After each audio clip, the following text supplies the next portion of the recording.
책을 언박싱하는 그리고 책을 강의하는 책강입니다. 오늘 살펴볼 책은 10년 넘게 아주 꾸준하게 사랑받고 있는 자기계발서죠.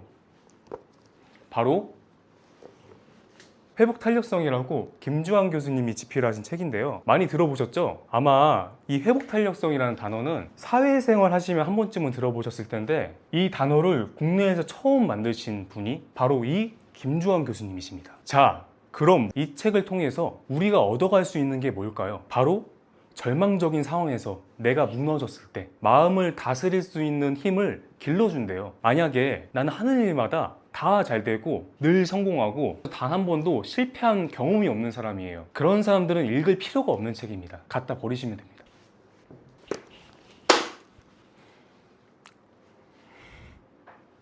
근데 어떤 사람들이 매번 성공만 하면서 살아갈까요? 예? 누구나 살아가면서 크고 작은 실패를 겪게 될 텐데 그럼 이 책을 읽으면 실패를 막을 수 있을까요? 아닙니다. 아니에요. 오히려 실패를 맞이하는 법을 배우는 책이라고 보면 됩니다.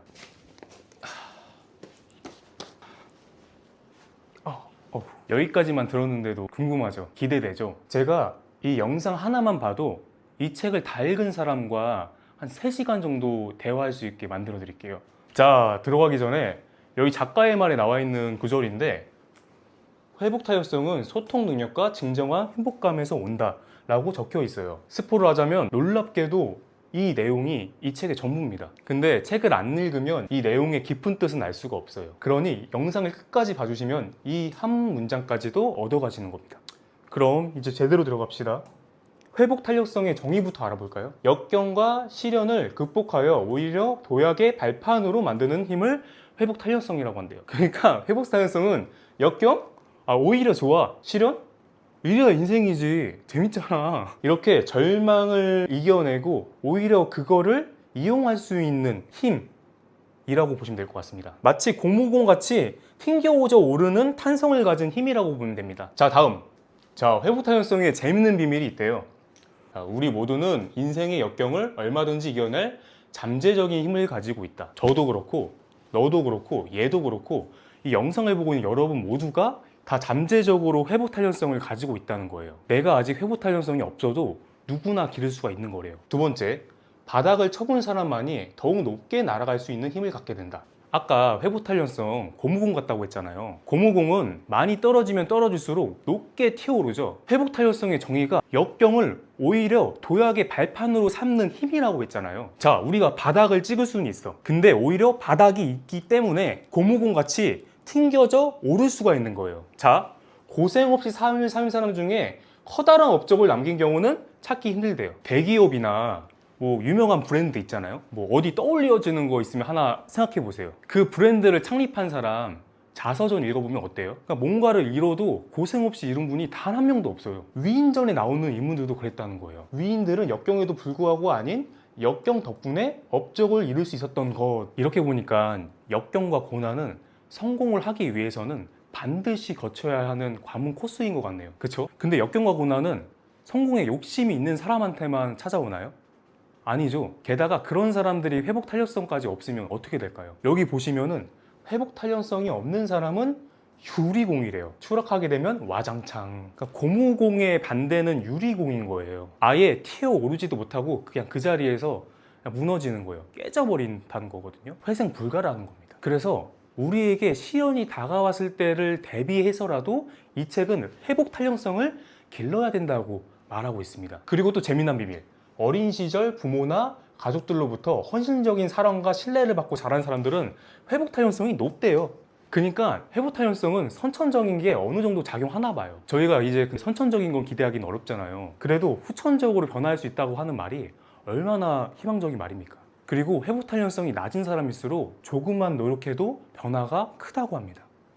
자, 회복 탄력성 너무 기르고 싶잖아요. 그러면 어떻게 구성되는지부터 알아야겠죠? 회복 탄력성은 자기조절 능력 플러스 대인관계 능력 플러스 긍정성이래요. 나를 알고 상대를 알고 행복감이 높은 게 회복 탄력성이라는 거예요. 자, 그럼 자기조절 능력부터 들어갑시다. 자기조절 능력은 세부적으로 이 3가지를 포함하고 있다는데 예를 들어서 어려운 상황이 닥쳤을 때 감정 조절력으로 스스로의 부정적인 감정을 통제하고 긍정적 감정과 건강한 도전의식을 불러일으키고요. 충동 통제력으로 기분에 휩쓸리는 충동적 반응을 억제하고요. 원인 분석력으로 자신이 처한 상황을 객관적이고도 정확하게 파악해서 대처 방안을 찾아낸대요. 자기 조절 능력은 나 자신을 컨트롤할 수 있는 능력이라고 보면 됩니다. 20대 초반에 확실한 투자처라고 생각해서 모아두던 돈하고 카드론이니 햇살론이니 대출 다 끌어 모아가지고 투자를 했어요. 근데 그게 딱 사기였던 거예요. 아, 망했다. 내 인생 끝났다.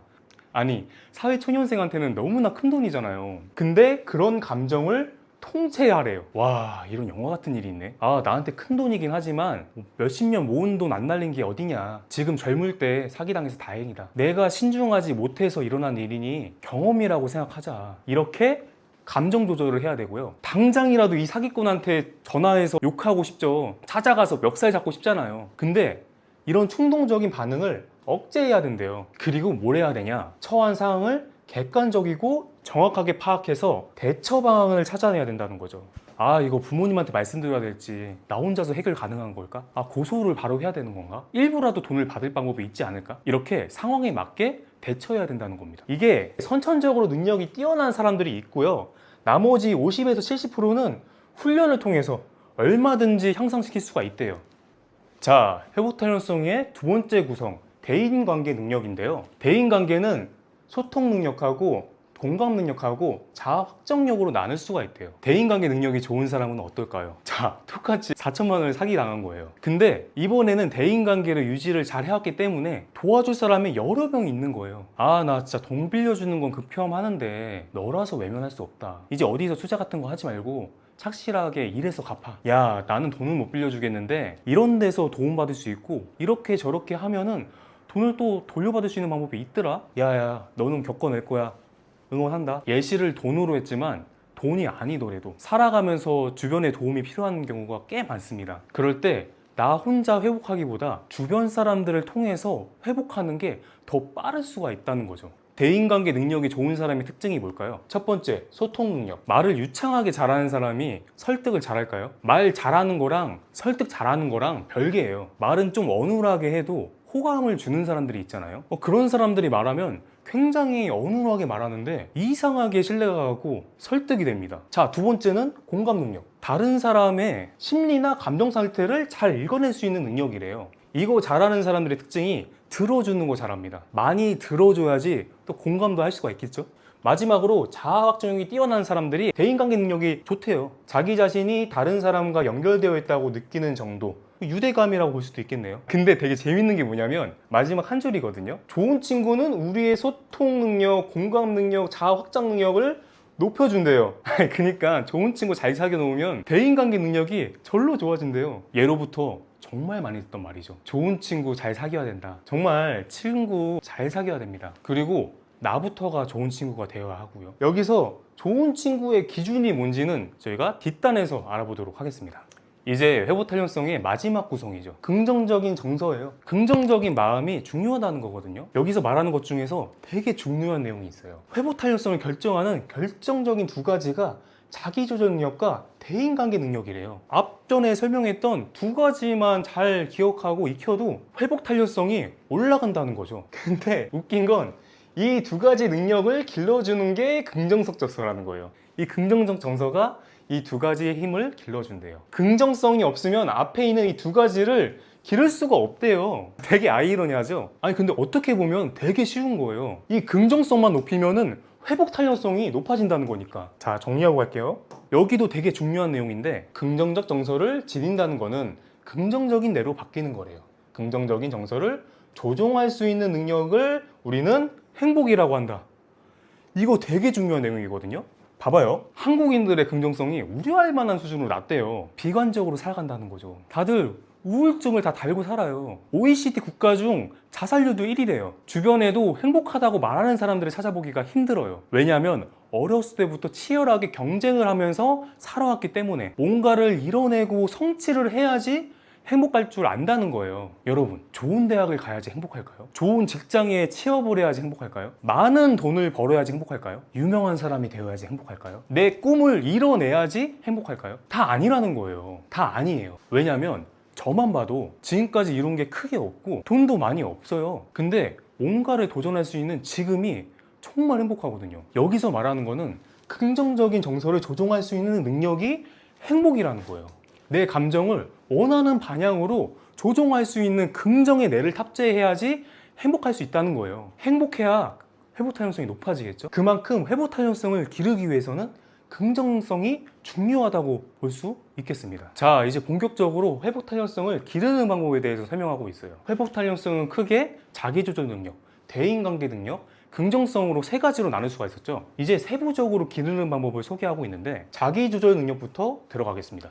자기조절 능력을 기르려면 첫 번째로 감정조절력을 길러야 한다. 감정조절력은 분노나 짜증처럼 부정적인 감정을 억누르는 거래요. 근데 그것만 의미하는 거는 아니라 긍정적인 감정을 스스로 불러일으켜서 신나고 재미있게 살아갈 수 있는 능력이기도 하다고 합니다. 여기서도 긍정성을 얘기하죠. 앞으로 긍정성은 다 이게 유기적으로 연결되어 있다고 생각하시면서 들으시면 좋을 것 같습니다. 자, A집단, B집단 나눠가지고 A집단에게만 사탕 선물을 했대요. 근데 사탕을 먹은 A집단이 더 업무 효율이 높았다고 합니다. 이번에는 시험 보기 전에 B집단한테만 코미디 프로그램을 시청하게 했대요. 근데 시험 결과를 보니까 B집단이 더 시험을 잘 봤다는 거예요. 그래서 복지가 좋은 회사들의 직원들일수록 업무 능력이 더 좋다고 해요. 만약 우리 회사의 복지가 안 좋아, 그러면 회사를 탓하기보다 내 자신에게 스스로 줄 수 있는 복지를 생각하면 된다는 거예요. 편의점에서 초콜릿을 사 먹는다거나 내가 좋아하는 음악을 듣는다거나 스스로 긍정성을 부여할 수 있는 방법을 찾아내면 된대요. 그 중에서 가장 좋은 방법 중 하나가 감사한 일에 대해서 생각하는 거라는 거. 이 부분은 뒷단에서 더 자세하게 설명드리겠습니다. 자, 자기조절 능력 기르기 두 번째, 충동 통제력을 살펴보려 했더니 이미 한국인들은 다른 나라에 비해서 이 충동 통제력이 월등하게 높대요. 유난히 높다라고 하는 거예요. 이건 이미 세팅이 돼 있다는 거죠. 우리나라 학구열 정말 높잖아요. 어렸을 때부터 교육열이니 경쟁이니 과도하게 입시 준비하니까 학업 성취도가 OECD 국가 중에서 최상위권이에요. 그래서 통제를 되게 잘한다는 거예요. 내가 하고 싶은 걸 안 하는 능력이 뛰어나다는 거죠. 근데 한국인들이 왜 회복 탄력성이 낮아? 왜인지 봤더니 다른 요소들은 현저하게 낮대요. 그러니까 충동 통제력만 높고 다른 요소들이 다 낮은 거예요. 그리고 이 충동 통제력마저도 남이 시켜서, 다른 사람들이 시켜서 강압적인 분위기에서 절제하는 거라면 건강한 통제력은 아니라는 거예요. 그래서 학업 흥미도는 OECD 국가 중에서 꼴찌라고 합니다. 건강하게 충동 통제력을 갖기 위해서는 긍정성이나 자율성이 동반되어야 된다는 거죠. 내가 하고 싶어서, 내가 좋아하는 일이니까, 내가 선택한 일이니까, 내가 생각하기에 의미 있는 일이니까 참아내야 될 강압적인 고통이 아니고 해야 할 일에 의미와 즐거움을 찾으셔야 돼요. 아니, 어렸을 때 정말 맛없다 했었던 음식 중에 지금 맛있게 잘 먹는 음식 꽤 있잖아요. 제가 어렸을 때 싫어했던 음식들을 왜 좋아하게 됐는지 가만히 생각을 해보니 다 때가 있더라고요. 어떤 음식은 누군가가 정말 맛있게 먹어가지고 먹어봤더니 이거 진짜 맛있는 거구나 알게 됐고, 또 어떤 음식은 맛집으로 소문난 곳에서 찾아가서 먹으니까 그 매력을 알게 되더라고요. 근데 신기한 건 어렸을 때 억지로 먹으라고 강요했던 음식들 있잖아요. 그런 음식들은 아직까지도 역합니다. 내 자율성이 동반되어야지 좋아할 수 있다는 거예요. 몸에도 좋지만 내가 맛있게 먹을 수 있는 음식을 찾아내야 한다는 겁니다. 고통을 감내해야지만 성장할 수 있는 게 아니라 즐기면서도 성장이 가능하다는 거예요. 나만의 강점을 찾아서 살리는 게 중요하다는 거죠. 행복해져야 회복 탄력성이 높아진대요. 행복해져야 성공할 수 있대요. 그렇게 즐기고 행복한 상태로 충동 통제력을 기르는 게 건강한 충동 통제력을 갖게 된다는 겁니다. 자기조절 능력 기르기 세 번째, 원인 분석력입니다. 원인 분석력을 기르려면 스토리텔링을 잘하면 된대요. 근데 긍정적인 스토리텔링을 만들 줄 알아야 한다는 거죠. 살펴보면 어떠한 일이 생기든 나의 분노와 짜증은 내 자신이 만들어낸 스토리텔링의 결과다. 아니, 화가 나고 짜증이 나는 이유가 외부적인 게 아니라는 거예요. 내가 부정적으로 스토리텔링을 했기 때문에 화가 나고 짜증이 난다는 거예요. 걸어가다가 누가 발 걸어서 넘어졌어요. 화가 잔뜩 나죠. 그래서 발 건 사람한테 뭐라 하려고 딱 쳐다봤더니 돌부리에 걸려 넘어진 거였어요. 넘어진 상태에서 화나는 감정이 싹 사라지고 부끄러운 감정이 치밀어 오르죠. 넘어진 건 똑같은데 말이죠. 그리고 스토리텔링은 회고적으로만 하는 게 아니라 사전적인 계획과 의도로도 만들 수 있대요. 그러니까 지나간 일에 대해서 합리화할 수도 있지만 애초에 부정적인 스토리텔링을 막을 수 있도록 뇌 구조를 세팅하는 겁니다. 어떻게 세팅하느냐? 좋은 일이 생겼을 때는 역시 나는 노력하면 되는구나, 역시 나는 늘 운이 좋아, 다른 일도 다 잘 될 거야 라고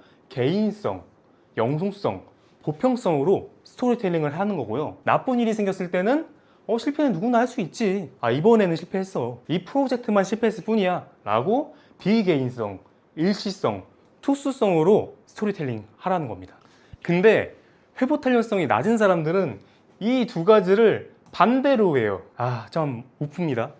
저는 삶이 게임이라고 생각해요. 우리가 레벨이 낮을 때는 몬스터도 레벨이 낮잖아요. 그때는 기본 무기로 몇 대만 때리면 그냥 죽어요. 근데 레벨이 올라갈수록 몬스터도 레벨이 같이 올라갑니다. 난이도가 크게 올라간다는 거거든요. 그래서 그때는 무기도 갖춰야 되고, 방어구도 세팅해줘야 되고, 회복 물약에 마법 물약에 스킬들도 굉장히 화려하게 구사해야 돼요. 근데 이렇게 다 갖추고도 못 잡는 몬스터가 있습니다. 나보다 레벨이 더 높은 거예요. 그래서 잡다가 버거워서 막 죽습니다. 우리 인생도 그렇게 생각하거든요. 내가 지금 되게 감당하기 힘든 일이 있어요. 그렇다는 건 내가 아직 그 레벨이 안 됐기 때문이라는 거예요. 지나고 나서 그 레벨이 또 내가 되고, 장비도 막 세팅하고, 회복 물약도 먹어주고, 스킬도 막 화려해지면 겪어낼 수 있는 일이거든요. 이런 자세로 살아가면 좋은 게 짜증날 일이 줄어들어요. 자, 운전을 할 때도 게임이라고 생각해봐요. 우리가 초보 운전 시절에는 화낼 일은커녕 클락션 누를 일도 없어요. 왜냐면 다 내가 잘못한 일이거든요. 빵빵 소리 듣는 입장이고 내가 누를 입장이 아니라는 거예요. 근데 운전이 막 능숙해지고 막 이렇게 막 짜잘한 실수들이 막 보여지기 시작할 때쯤에 짜증이 나요.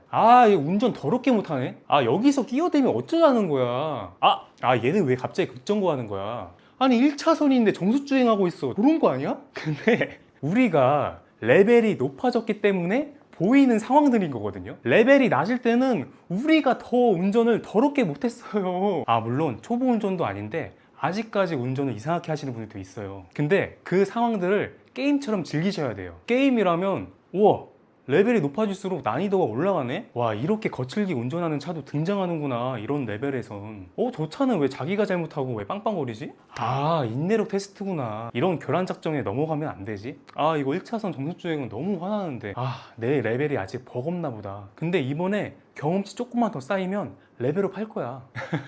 이렇게요, 이렇게. 물론 목숨이 하나뿐인 게임이긴 하지만 죽을 뻔한 일만 아니면 그렇게 짜증낼 필요는 없다는 거예요. 자, 이런 식으로 스토리텔링을 한다면은 원인 분석력이 길러져서 회복 탄력성을 높일 수가 있겠죠? 자, 이번에는 회복 탄력성 두 번째죠. 대인관계 능력 기르기. 대인관계도 세 가지로 나눌 수가 있었어요. 그 첫 번째, 소통 능력 들어가겠습니다. 내용적 소통과 관계적 소통 두 측면을 잘 이해하고 조화시켜야 된대요. 눈치라고 하죠. 상황에 맞는 눈치가 필요하다는 겁니다. 교수가 조교한테 논문을 좀 복사해달라고 했어요. 그렇다는 건 내용적인 건 출력을 해달라는 거죠. 근데 관계적인 건 내가 프린트 정도는 너한테 시킬 수 있는 위치다가 되는 거죠. 관계 측면으로 윗사람과 아랫사람이 결정지어지는 말이라는 겁니다. 말에 뼈가 있는 사람들이 있죠. 그런 사람들이 이 관계 측면에 대한 거를 무시를 해서 기분이 안 좋고 불편해지는 상황들을 만들어내기도 하죠. 그리고 관계가 편해질 때도 이 관계 측면을 무시할 때가 많아요. 남편이 집에 돌아와서 아내에게 배고파, 밥 줘, 이렇게 말하면 진짜 배고프고 밥 먹고 싶어서 그런 거거든요. 그러니까 내용적으로는 배고픈 거잖아요. 근데 듣는 입장에서는 내가 밥 차려주는 기계야? 라고 생각할 수도 있다는 거죠. 그럼 관계적 측면을 고려한다면 내가 평일에 정말 힐링되는 시간이 자기랑 밥을 같이 먹는 저녁 시간이야. 매번 이렇게 맛있는 밥 차려줘서 정말 고마워. 이런 식으로 말하는 게 100배 낫겠죠. 이 관계적 소통만 신경 쓰며 말해도 소통하는데 큰 도움이 될 겁니다. 그리고 소통 불안이라는 게 있어요. 소통의 가장 큰 적이죠. 과다한 자기 제시의 동기와 부족한 자기 제시의 기대감 때문에 찾아오는 게 소통 불안이래요. 그래서 이거는 남한테 너무 잘 보이려 하지 말고 나에 대한 자신감을 키우면 해결된대요. 자, 유능감과 호감도는 자기 높임과 자기 낮춤에서 얻을 수 있대요. 이거 신기하죠? 자기를 높이면 유능해 보이고 자기를 낮추면 호감도가 올라간대요. 이 두 가지가 서로 배타적인 거라 둘 다 갖기는 어렵겠죠. 내가 뭔가를 가르치는 직종이라면 나를 높여야 되고, 내가 이 사람한테 잘 보이고 싶고 호감 얻고 싶어요. 그러면 겸손하게 나를 낮춰야 한다는 겁니다. 그래서 이 두 가지를 상황에 맞게 적절히 활용할수록 이 소통 능력이 올라간다라고 얘기하고 있습니다. 자, 대인관계 능력 두 번째, 공감 능력입니다. 저는 MBTI T거든요. 근데 이거 하나만 잘했더니 공감 능력 좋다는 말을 들어요. F 같다고 얘기를 듣습니다. 바로 상대방과 대화하면서 표정을 따라해 주는 거거든요. 많이 듣고 표정을 따라해 주는 거예요. 아니, 하고 싶은 말이 많다는 건 알고 있습니다. 표정만 따라해 주면서 하고 싶은 말은 하셔도 돼요. 단 앞전에 설명드렸던 관계 측면만 고려하면서, 아, 나 이런 속상한 일 있었어. 그랬구나. 속상했겠다. 근데 이렇게 해보는 거 어떨까? 아니, 이런 일 되게 웃기지 않아? 아니, 그 상황이 웃긴 건 아닌데 너가 말을 되게 재밌게 하네. 이렇게 해야 하는 얘기를 하면서도 많이 들어주고 표정만 따라해주면 공감 능력이 좋아 보이는 겁니다. 또 이렇게 타인의 감정 상태를 공감하기 위해서는 먼저 자신의 감정의 흐름을 인지하고 통제를 해야 된대요. 그러니까 자기조절 능력부터 돼야 된다는 거거든요. 아까 건강한 충동 통제력을 기르기 위해서 중요한 포인트가 긍정성이었잖아요. 그렇기에 공감 능력도 긍정성이 중요하다는 겁니다. 그리고 공감 능력에 필요한 긍정적인 정서를 유발시키는 가장 간단한 방법이 그냥 웃는 거래요. 그냥 웃는 거. 아니, 신기하게도 볼펜을 이렇게만 울고 있어도 웃음과 관련된 근육이 이렇게 쑥쑥 된다는 거거든요. 뇌는 우리가 웃는다고 판단을 하고 긍정 도파민을 분비한대요. 행복을 뇌에 새겨서 내가 행복한 게 공감 능력에도 도움이 된다는 거죠. 이렇게 행복해야 되는 이유가 또 생겼네요.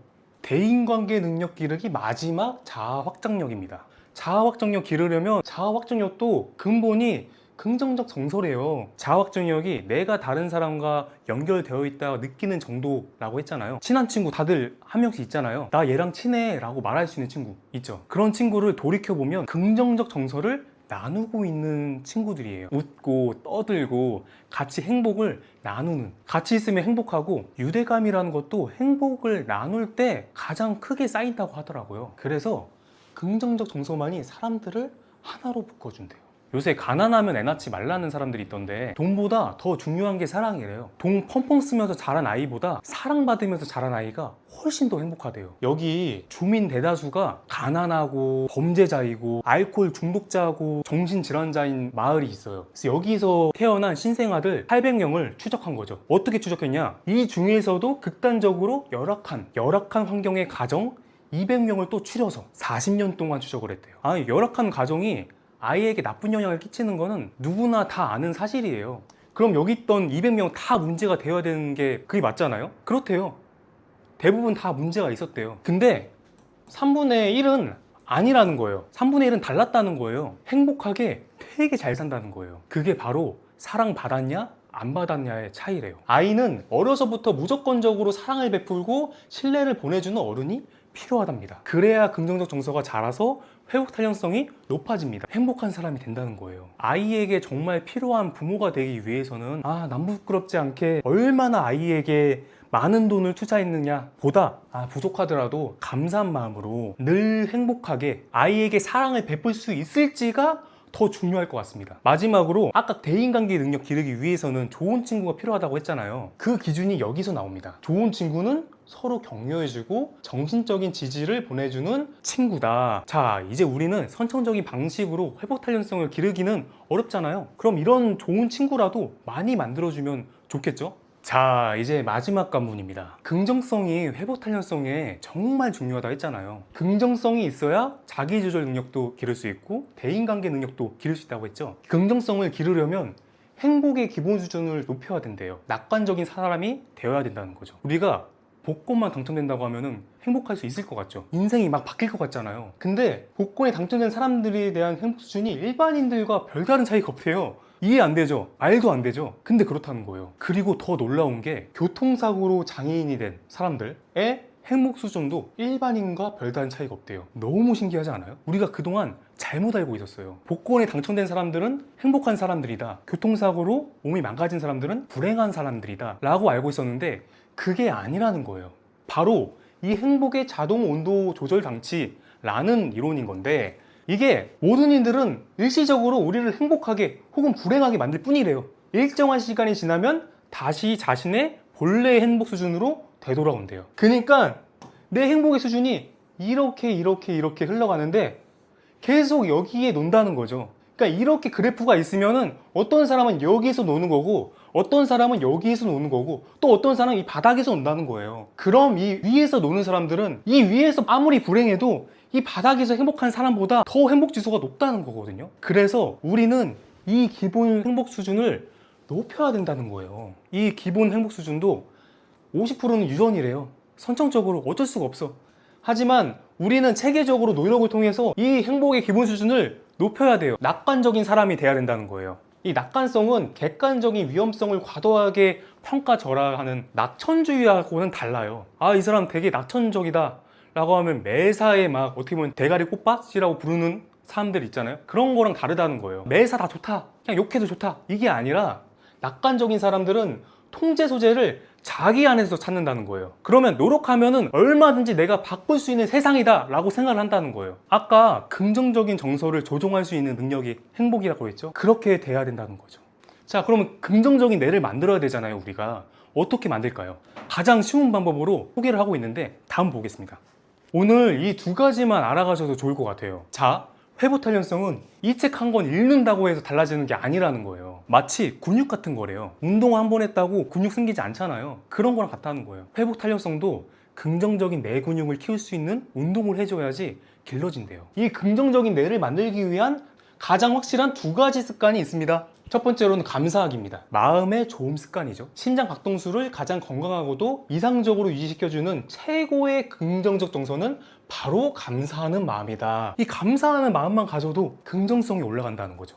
그래서 매주 한 번씩 감사일기를 쓰래요. 아니면 매일 밤에 자기 전에 감사한 게 뭐 있는지 한번 적어보라는 거예요. 수첩에. 이걸 며칠을 하다 보면 근육처럼 긍정성이 붙을 수밖에 없는 게 내가 감사일기 적어야 되잖아요. 감사한 일을 아침에 일어나는 순간부터 찾게 된다는 거예요, 나중에는. 자, 그리고 두 번째, 운동하기. 아니, 지금까지 회복 탄력성에 대해서 정신적으로 얘기를 했는데 이건 정신적이 아니라 몸의 운동이에요. 진짜 운동인 거거든요. 운동은 우울증, 불안장애, 치매 등을 불러일으키는 병든들을 치료할 수 있는 특효약이래요. 요새는 정신과에서도 약을 처방하지 않고 운동을 권한대요. 첫째로는 유산소 운동, 근력 운동, 장력 운동 세 가지를 고루해야 되고, 둘째로는 일주일에 3번 이상 주에 한 번 7시간 하는 것보다 1시간씩 3번 하는 것이 낫고, 셋째로는 즐겁고 재미있을 정도로만 적당히 한다. 이게 포인트죠. 무리한 운동은 금물이다. 아시겠죠? 그래서 시간이 없다, 나 운동 못한다, 너무 바쁘다 하시는 분들 있는데 그런 건 핑계가 되지 않는데요. 운동은 어떻게라도 해야 되는 거다. 그래서 회복 탄력성을 향상시키기 위해서는 오늘부터 당장 해야 될 게 이 감사하는 마음하고 운동하기 두 가지는 지켰으면 좋겠다고 생각합니다. 자, 이렇게 오늘 준비한 김주환 교수의 회복 탄력성을 정리하고 강의했는데요. 처음에 스포한 문장이 하나 있었죠. 바로 회복 탄력성은 소통 능력과 진정한 행복감에서 온다. 자, 이제 뭔가 다르게 보이시나요? 오늘 익힌 내용으로 이 문장을 품고 살면은 어떠한 시련이나 역경이 닥쳐와도 다 이겨낼 수 있다고 생각합니다. 이 책 내용이 인생의 행복의 지침서 같은 거라 상세하게도 한번 살펴보셨으면 좋겠고 소장이 나도 좋을 만한 책입니다. 아, 그리고 책 내용 중에 나의 회복 탄력성이 몇 점인지 검사할 수 있는 페이지가 있는데 이거 꼭 구입 안 하더라도 가까운 서점 가셔서 그 부분이라도 꼭 살펴서 점수 매겨볼 수 있었으면 좋겠습니다. 자, 제가 요약한 자료는 유튜브 상세 정보랑 댓글에 링크로 남겨두도록 하겠습니다. 오늘의 책강이 유익하셨으면 구독, 좋아요 부탁드리겠습니다. 감사합니다.